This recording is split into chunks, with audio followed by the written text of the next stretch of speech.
Trump, and the tactics of mistake. Background. So, what's this all about? You may ask. Trump, and the tactics of mistake is a curious title, but what does it mean? Hopefully I will be able to explain how one of the greatest air battles ever fought is connected to Napoleon's disastrous invasion of Russia in 1812, which in turn is connected to a science fiction novel set far into the future, which also is connected to an historical novel set during the French Revolution.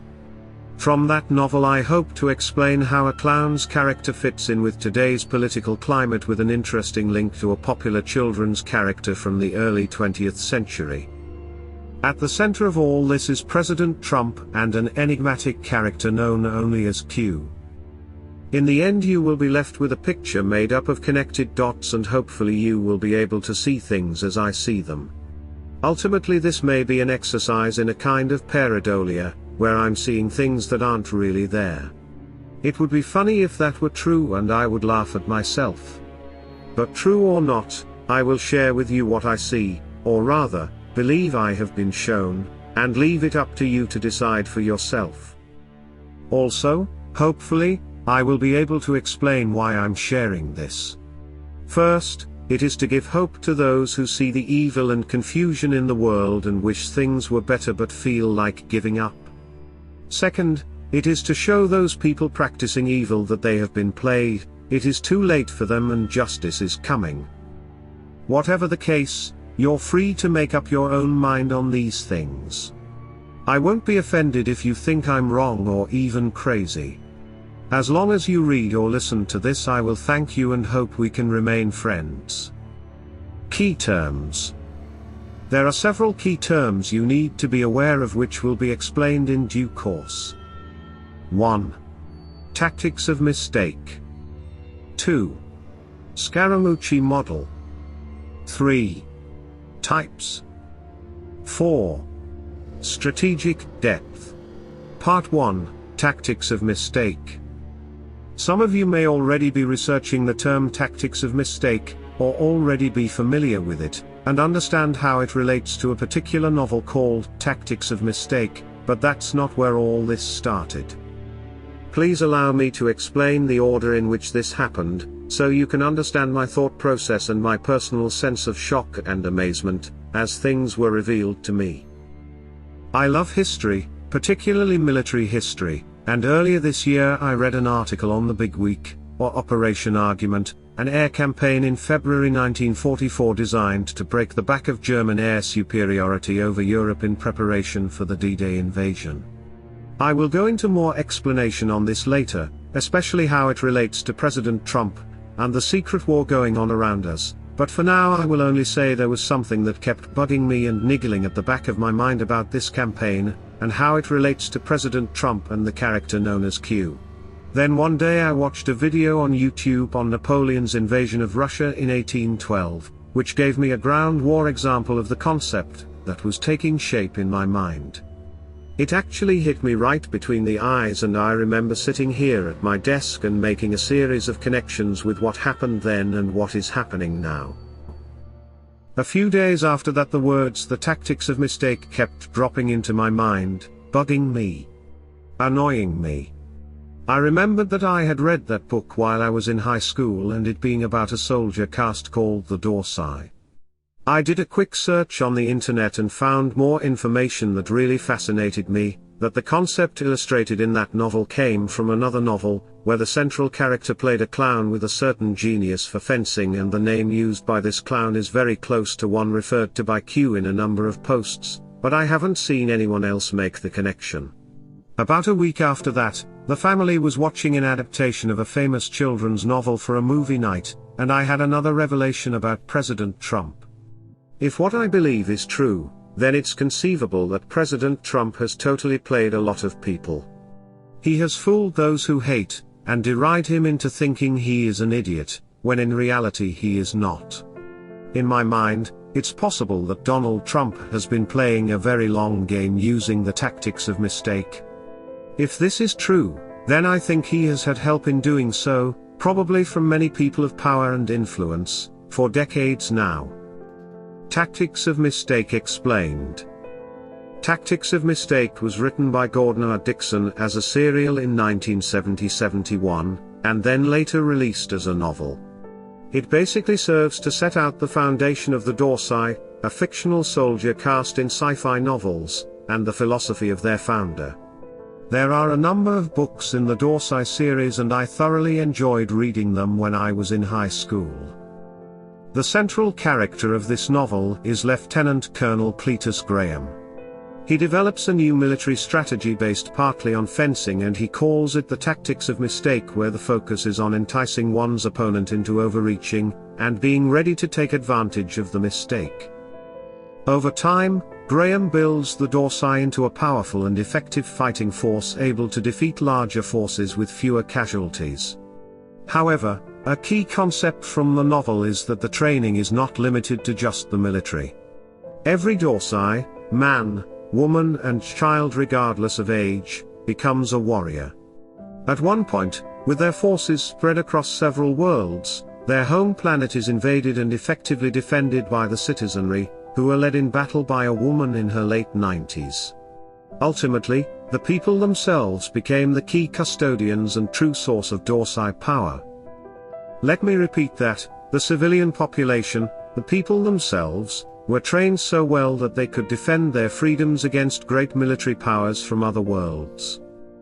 He who has ears to hear, let him hear. Matthew chapter 11 verse 15. Proposition 1, someone, perhaps more than one person, has determined there really is a secret war going on around us today, and has decided to teach ordinary citizens how to fight, and win, that war. The key concept is the Tactics of Mistake, where the focus is on enticing one's opponent into overreaching, and being ready to take advantage of the mistake. The only way for us ordinary citizens to fight this war is in the digital arena, and in the spiritual arena. We have been shown how to fight using memes and social media on the digital battlefield, and been reminded constantly to pray and put on the full armor of God, Ephesians chapter 6 verses 10 to 18.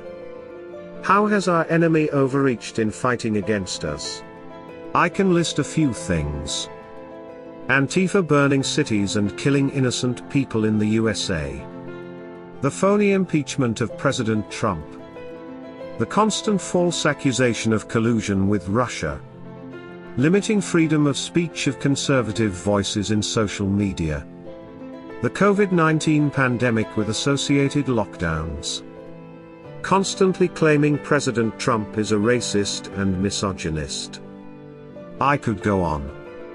Not one of these has caused President Trump to lose support or deterred people from voting for him in the upcoming US election. In fact, his support has soared. President Trump is enjoying incredible support from every demographic across the USA. Far from appealing only to rednecks, President Trump enjoys great rapport with and support from almost every conceivable minority group in the United States. Part 2, the Scaramucci Model. In the wiki link I placed above, there is a statement which made me do a double take and then frantically search through Q's posts. This description is an adaptation of a similar concept in the novel Scaramouche by Raphael Sabatini, when the character Moreau studies at the Salon of the Master of Arms. When I read that, I went Scaramouche. Didn't Q post about that? I went and searched for Scaramouche but found nothing. So I typed in Scaramucci and found it listed 13 times, including reposts. Twice, including repost, it is the Scaramucci play, and 8 times the listing is Scaramucci model. Anything listed that many times is demanding that you pay attention to it. Now, who is Scaramucci? On the surface it appears that this is referring to Anthony Scaramucci, the former White House communications director who has, of late, become a very vocal opponent and critic of President Trump. Do a search for yourself on the internet.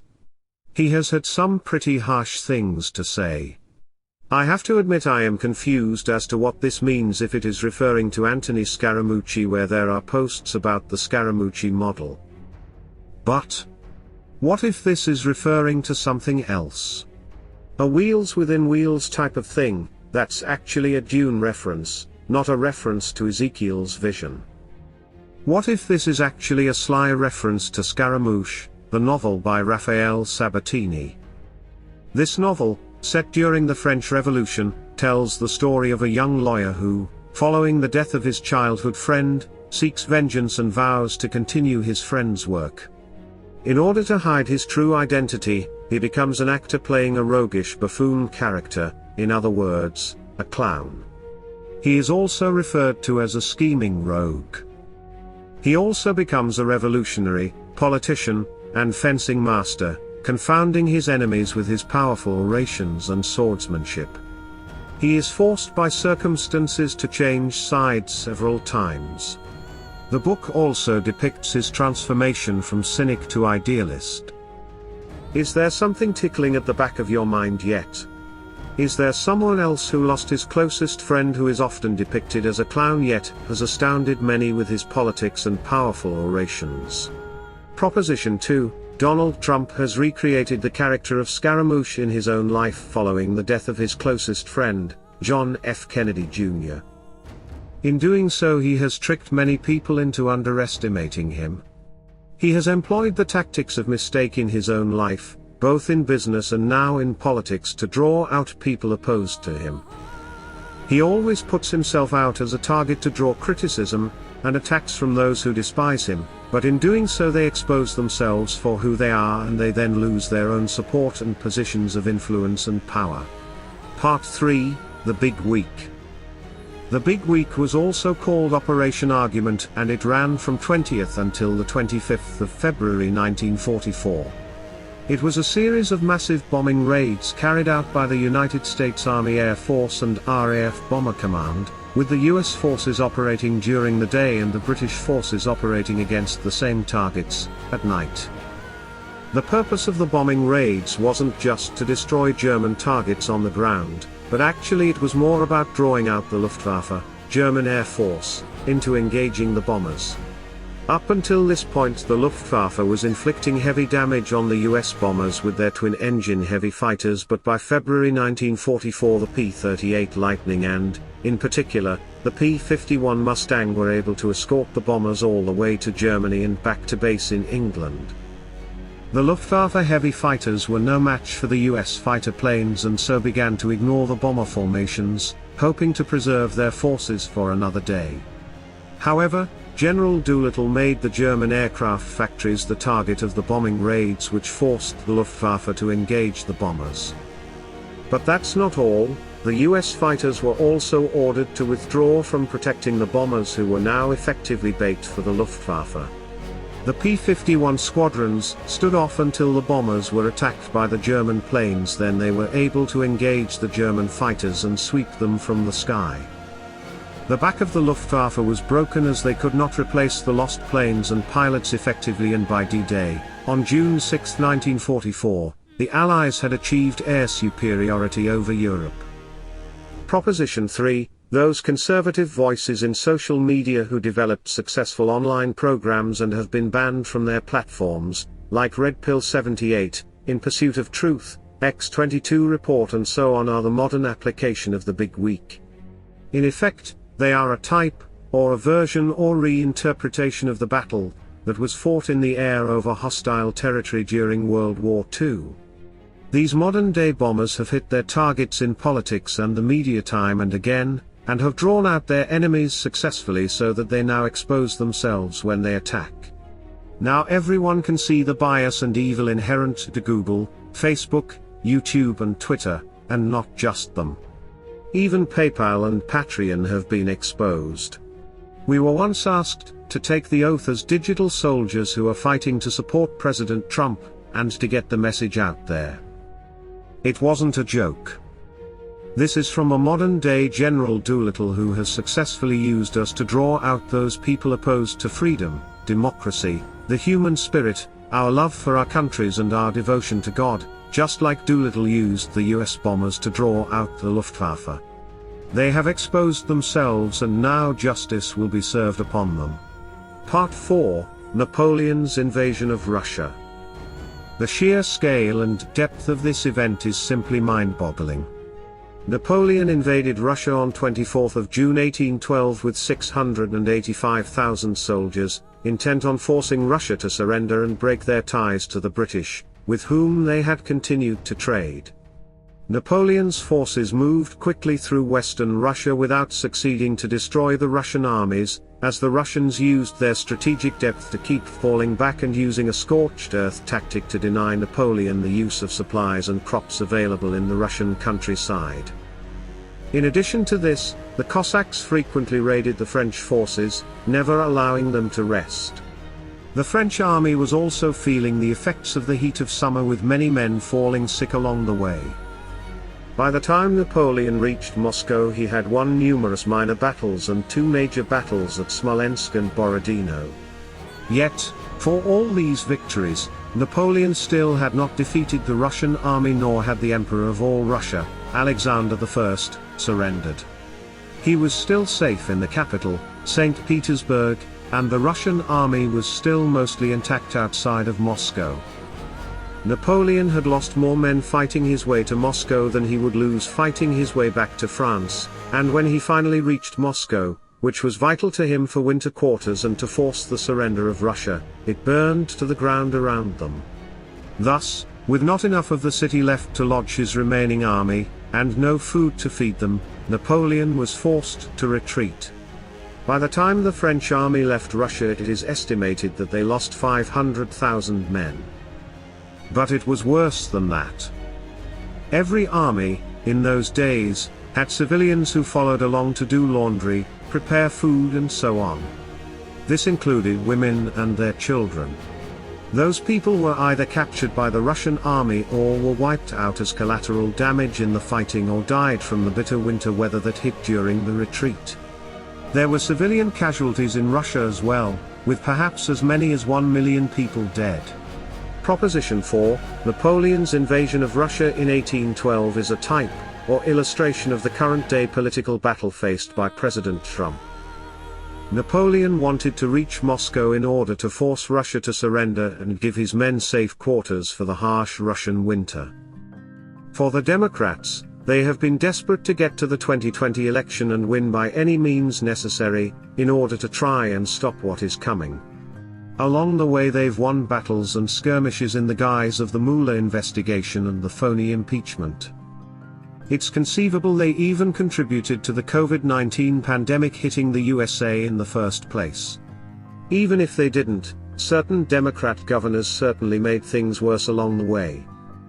During the 1812 invasion, I have no idea whether or not the Emperor of all Russia and his generals actually planned on using Moscow as bait to draw Napoleon deeper and deeper into Russia.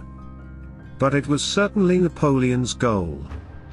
In the same way, I have no idea whether or not President Trump and his team actually planned on using the 2020 election as bait to keep the Democrats in the fight, as it were, using their ammo of pointless investigations, a phony impeachment, riots, burnings and fake news to expose themselves for what they truly are, so that even lifelong Democrat voters could see and reject them in favor of Trump.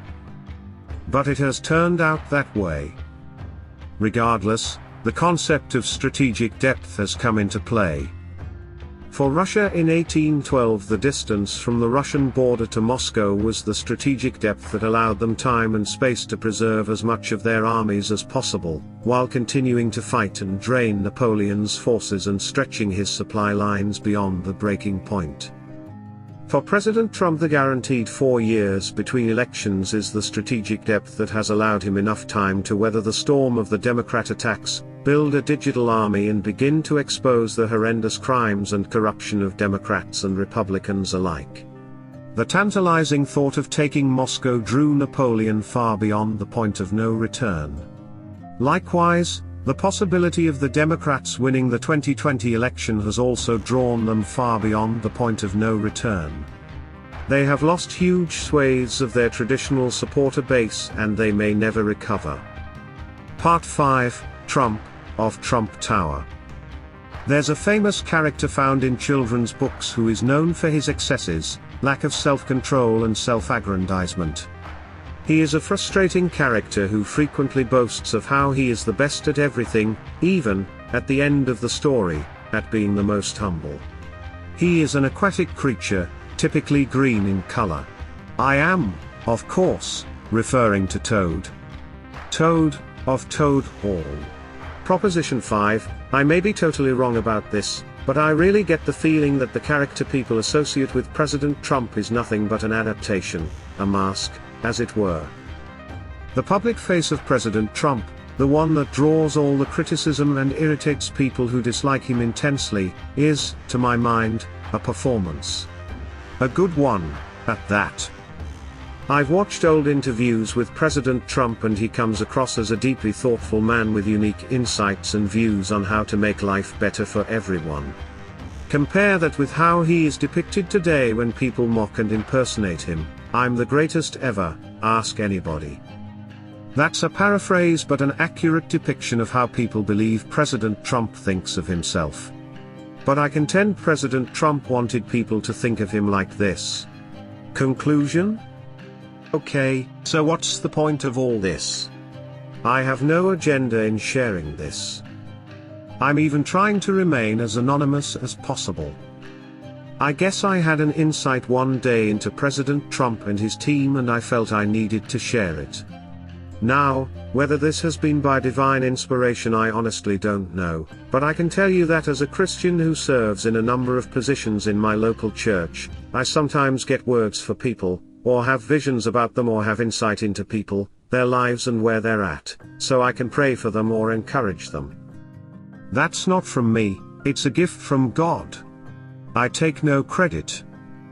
Perhaps the point of this is to share with people the possibility that there is more to Donald Trump than meets the eye, and in fact, there is a depth to his personality and character, and to his purpose that has remained hidden from us. Now is the time for us to see the incredible degree of intelligence working behind the scenes, to comprehend the amount of planning and forethought that has been going on, and to consider the possibility, however unlikely, of the grace of God being poured out upon the world in such a time as this, to bring about freedom, healing, restoration, redemption and justice. Whatever the case, I hope you enjoyed reading this and you are seeing President Trump a little differently. God bless. Answer Man.